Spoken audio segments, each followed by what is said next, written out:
When you step out in faith, you start asking him, Father, give me courage on the inward man. Steady me. Put your hand at my breastbone, Lord, and steady me.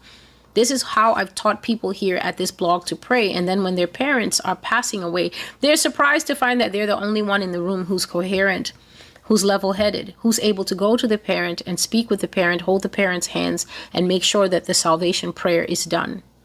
Make sure that the salvation prayer is done before they leave. If everyone is slobbering, that person is at risk of hellfire. That person is at risk of unconfessed sin. You hold their hands. You start days before with the Psalms, Psalm 51, Psalm 32. You're confessing. As you're confessing, you're watching for the devil. You're watching for the devil to come and slap a coma on them, because that's what he loves to do.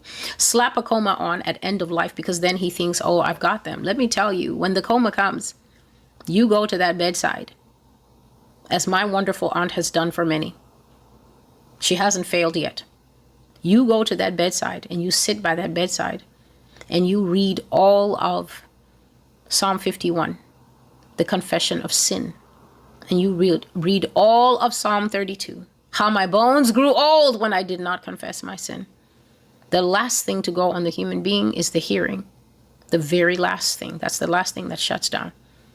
Stop looking with your natural eyes and thinking, oh, it's too late. That's Satan. That's because you don't have the knowledge of the true riches in Jesus Christ. And I'm not stingy. I'm always willing to share them with you. You sit.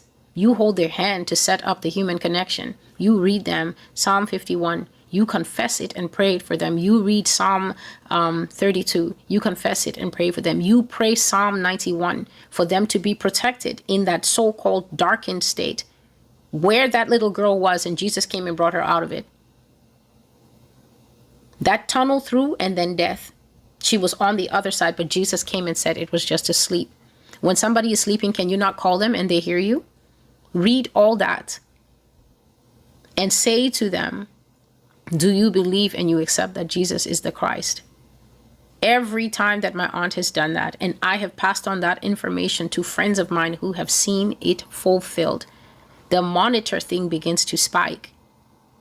And someone, in one case who was said to be catatonic, she squeezed the hand. You better get him where you can get him. This is the candor that he said. I finally understand the Lord, and my heart is no longer pained and pierced.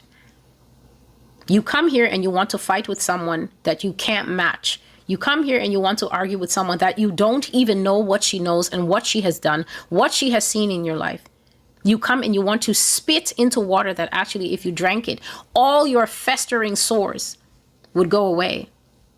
That's what happens to people who just open their mouth when they get to a place and they don't know what's going on. They get nothing. Trust God. God is able to get souls that are already on their way to Hades.